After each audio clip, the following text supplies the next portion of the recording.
Hey there guys, long time no see. This afternoon we're going to be taking a look at the brand new ScaleTrains ET44 GE demo number 2015. So like per usual in my review style, we're just going to take a spark notes, look at the details, listen to some sounds, and throw her on the test track. So let's get cracking. Okay, so first order of business. Y'all are probably wondering why I am outside for this review. Number one, my layout is currently torn down. So it's being cleaned seasonally, and that does not allow a conducive environment for filming, much less doing video review. So we're outside on the back deck, which is fine by me, and the lighting is so much better. That's another reason I chose to do this, just because you guys can see the detail that much clearer as opposed to the basement or the kitchen table. Okay, so we're just going to start up front and work our way around the engine like usual. First things first, we'll do the front end. Very business-like GE wide cab. I mean, it's a modern wide cab, so they all look about the same. If we're being brutally honest, but ScaleTrains has done a phenomenal job replicating this. Get your air lines, MU cables, scale plow, scale knuckle coupler. Everything's here, and it looks awesome. The ditch lights are not too fat. They look good. Everything's in proportion. One detail I noticed that I kind of like is they actually have the door latch and the lock right beneath the headlight painted silver, so that's a really neat touch. Full cab interior as expected. So up top you get illuminated number boards, 3-chime air horn, GPS dome at the rear, and I believe that's the antenna array. Someone can correct me if I'm wrong there, but now when you go to this down along the conductor side, this is where the detail really pops out. I mean, the trucks, all 3 axles have rotating bearing caps. That's a really neat touch. The air lines, all the piping. Beautiful job by ScaleTrains on this. Fuel tank, see-through etched metal grills at the rear, and you can see the speakers kind of popping out beneath the Evolution series right there. Alright, so as we work our way around to the rear of the locomotive, there are still more specific details. Starting at the bottom, you can see plow-mounted knuckles, air hoses, metal coupler, MU cable up top, deck plate, uncoupling levers, 2-chime air horn, which this comes into play later. We'll talk about that in a minute. GE 2015 number boards on the rear. Alright, so with the engine turned around, we're just going to check out the engineer side. Business per usual. You only have 1 rotating bearing cap on the front truck. Fuel tank detail, very good. And the rear truck has 3 rotating bearing caps, so all is well there. Overall detail on this locomotive is awesome. Paint job, very well done. I've only noticed one flaw, and I'm not sure if this is right or not, but there's a little bit of paint bleed with the white in that vent. I'm going to check out some pictures later, see if it's right, but it ain't phasing me much. This thing is awesome, and I cannot wait to put it on to get it on the layout and put it through further paces. Alright, now onto the sounds and operations. So, in the gap between filming the detail segment yesterday afternoon and now, I was able to rebuild my layout. I'll be strip it bare, so when this thing does cut loose later, you guys are going to see a very bare layout, but it's going to serve perfect for testing this thing out. Alright, enough of that. Let's get to the locomotive. So while we've got the engine muted, I'm just going to do the horn and bell. This locomotive is unique, given that it does have the 2 split horns, which I mentioned earlier.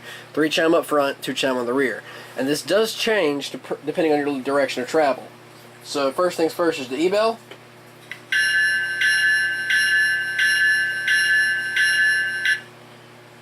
Horn and forward.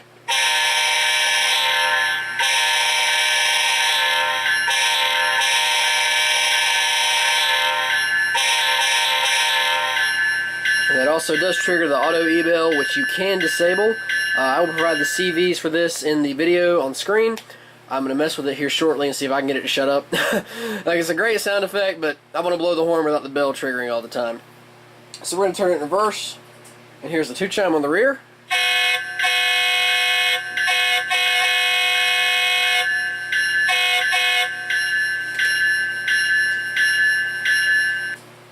Now, a funny thing, when you do trigger the horn and accidentally bump the E-bell, you'll get this feature.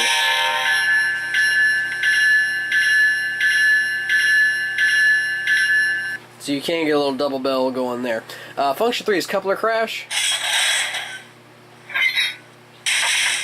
So in terms of other horns, the locomotive does come equipped with a couple extras. I'm just going to put this in front of the screen so you guys can see it.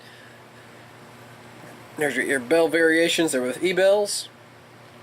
So you have 15 options for CV48, but namely you just have that first column there.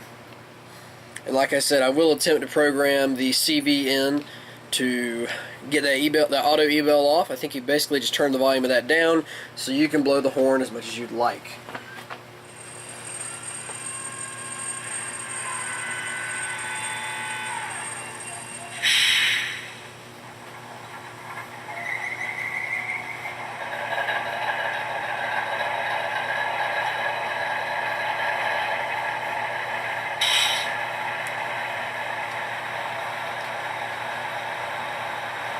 Okay, now that's alright, that's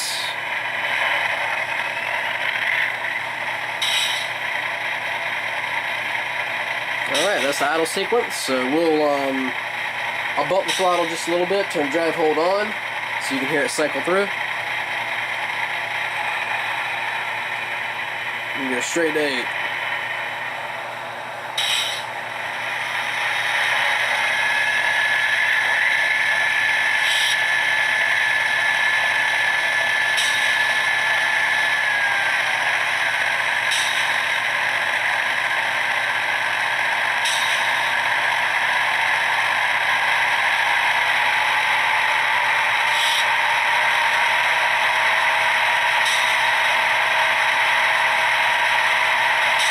And back down to idle.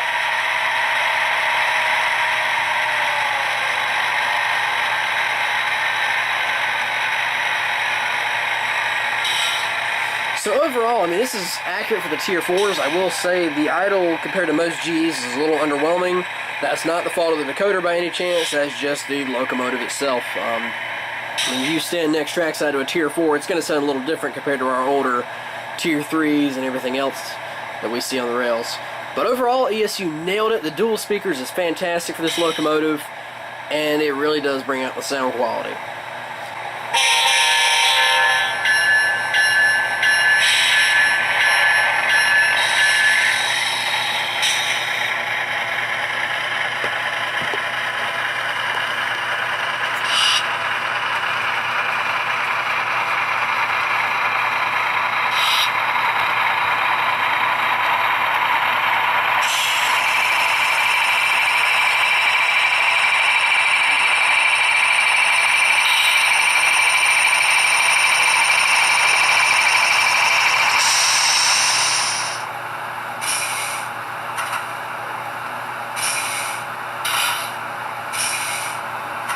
That's another cool thing they put in this decoder is when you do flip directions, it will give the sound effect of you actually taking the direction switch and changing. So that's a neat touch.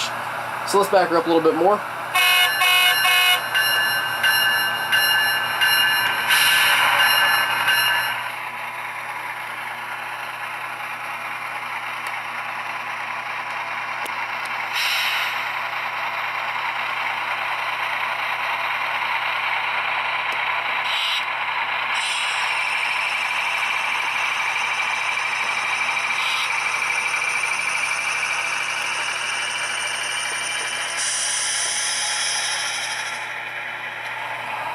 Alright y'all, so for the final stage of this review, I'm going to shut up and let the locomotive do the heavy lifting and talking, quite literally. We've got a 26 car freight behind here. I mean, that's a cakewalk for this thing, so we're just going to cut this thing loose, let it do some high laps around the layout, and let's get cracking.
Alright guys, so for my final thoughts on this locomotive, long story short, it's a tank. ScaleTrains knocked it out of the park, and I know the first run Tier 4's got high remarks. All y'all who bought one early know this. Second run, I'm very pleased to say, is just as good. I've seen, in terms of messing around with it for a couple hours, just running it around, I've seen no issues. The only thing I've found weird is the decoder occasionally playing the coupler crash at random, but besides that, no mechanical flaws nor paint. Out of a 10 scale, I'll give it a solid 9.5. Because perfect 10's hard to come by. So they did an excellent job on this locomotive. If you have the chance to get one, or if you're like me and pre-ordered it and are enjoying it now, good on you. This is an awesome piece. The GE demos are some of my favorites just because I enjoy funky locomotives, and ScaleTrains nailed this one. MTH is going to try to do this one as well, but in terms of your accurate Tier 4s, this is your locomotive to get. So, thank you all for watching. I hope this was informative in your buying decisions, or if you just wanted to see this locomotive demonstrated. So, thanks again for watching. Subscribe if you like what you're seeing, and I'll see you guys next time.